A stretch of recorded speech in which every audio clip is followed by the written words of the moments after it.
Ai avut vreodată o ușă trântită în nas doar pentru a descoperi că a fost cel mai bun lucru care ți s-ar fi putut întâmpla? În acest videoclip ne scufundăm adânc în arta de a înfrunta respingerea, inspirați de înțelepciunea filosofului stoic Marcus Aurelius. Lecția 1. Ignoră-i. Când viața îți întinde umărul rece al indiferenței, nu te retrage, ridică-te deasupra ei. Ignorarea celor care te ignoră nu este meschină, este o declarație puternică a valorii tale personale.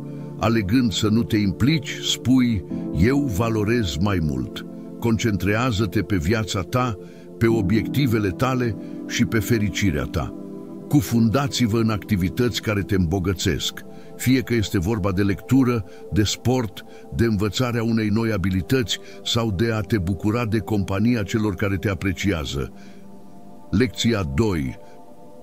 Nu reacționați emoțional. Respingerea te poate ustura și te poate face să vrei să reacționezi emoțional. Cu toate acestea, îmbrățișarea unui răspuns gândit este o armă secretă din manualul de joc al stoicilor. Nu lăsați emoțiile să te controleze. În schimb, întreabă-te de ce te deranjează respingerea. Adesea, propriile noastre nesiguranțe sunt cele care ne rănesc cel mai mult. Rămâi calm, politicos și amabil. Răspunde cu o preocupare autentică, nu cu așteptări. Valoarea ta de sine nu este legată de aprobarea celorlalți. Ea stă în modul în care răspunzi. Lecția 3. Îndepărtează-i din mintea ta. Stăpânirea artei detașării devine un instrument puternic atunci când te confrunți cu respingerea. Recunoaște respingerea, simți impactul ei, dar nu o lăsa să-ți ancoreze gândurile. Priviți respingerea ca pe un semn de ocolire care te ghidează spre noi căi și posibilități. Explorează activități care te îmbogățesc spiritual și îți lărgesc orizonturile. Înconjurați-te de pozitivitate și de creștere reciprocă. Respingerea nu este o reflectare a valorii tale, ci o invitație de a te redescoperi și reinventa. Lecția 4. Demonstrează-ți valoarea.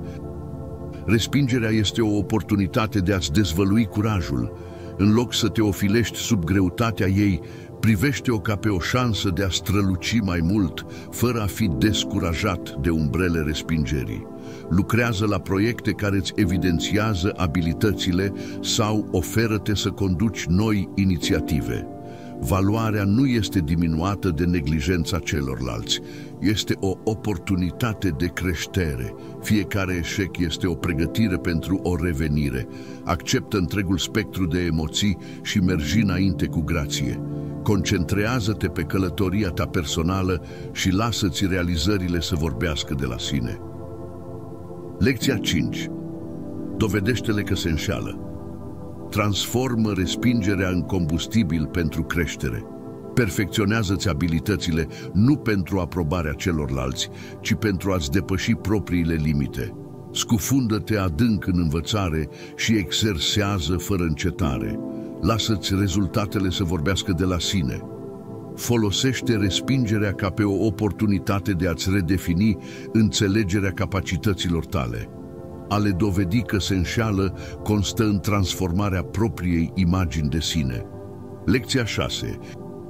Ieși și distrează-te. Îmbrățișarea bucuriei este o mișcare strategică pentru a construi reziliența. Caută bucuria și îmbrățișează experiențele împărtășite. Pășește în necunoscut și încearcă lucruri noi. Adevărata esență a vieții strălucește cel mai mult atunci când ieșim din zonele noastre de confort. Îmbrățișează conexiunile și interacțiunile cu ceilalți. Caută experiențe noi care să-ți lărgească orizonturile și să te facă mai adaptabil. Lecția 7. Construiește-ți un statut social. Concentrează-te pe autodepășire și implică-te în comunitate. Implică-te în activități care îți consolidează rezistența și contribuie la binele general. Împărtășește-ți călătoria cu ceilalți și găsește suflete care gândesc la fel. Construirea statutului tău social nu este despre popularitate, ci o călătorie spre a deveni o versiune mai bună a ta. Lecția 8. Acționează ca și cum nu ar exista. Alege să nu te angajezi într-o luptă unilaterală. Păstrează-ți profesionalismul și păstrează conversațiile scurte și la obiect. Redirecționează-ți atenția către cei care îți apreciază compania. Prin faptul că nu îți dezvălui lupta, îmbrățișezi reziliența stoică și îți menții calmul. Lecția 9. Oferă-le tratamentul tăcerii.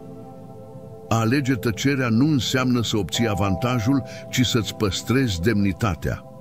Folosește tăcerea ca pe un moment de introspecție și de autoreflexie. Evită să te implici în comportamente sub nivelul tău. Păstrează-ți pacea interioară și răspunde cu înțelepciune și stăpânire de sine. Lecția 10. Nu cer și atenție. Ancorarea în propria ta valoare de sine și independență este crucială. Implică-te în activități care te împlinesc și conectează-te cu oameni care te apreciază. Construiește-ți o viață de care ești mulțumit, independent de percepția celorlalți. Încrederea și siguranța de sine ar trebui să fie un produs secundar al dezvoltării și realizărilor tale personale. Lecția 11. Fii amabil, dar distant din punct de vedere emoțional. Răspunde cu amabilitate, dar păstrează distanța emoțională. Protejează-ți pacea interioară și nu lăsa acțiunile altcuiva să-ți dicteze starea emoțională. Păstrează-ți profesionalismul și concentrează-te asupra călătoriei tale personale. Manifestă bunătate, dar nu uita să acorzi prioritate propriei tale bunăstări și integrității emoționale. Lecția 12. Nu îți dezvălui lupta pe care o duci. Păstrează-ți calmul și continuă-ți viața ca și până acum. Afișează adevărata stabilitate interioară și continuă să crești și să prosperezi. Răspunde la respingere cu un sentiment de nezdruncinată liniște interioară și demnitate. Concentrează-te pe călătoria ta de creștere și împlinire. În concluzie, respingerea nu este sfârșitul poveștii tale. Este o întorsătură în intrigă care te împinge spre a deveni cea mai autentică și rezistentă versiune a ta. Acceptă respingerea ca pe un catalizator pentru creștere și descoperire de sine. Aplică aceste idei în viața de zi cu zi și împărtășește călătoria ta cu ceilalți. Împreună, hai să stăpânim arta rezilienței stoice. Îți mulțumesc pentru vizionare. Dacă ți-a plăcut acest videoclip, nu uita să împărtășești cu prietenii, să dai un like și să te abonezi la canal pentru mai multe videoclipuri înălțătoare. Până data viitoare, rămâi în pace.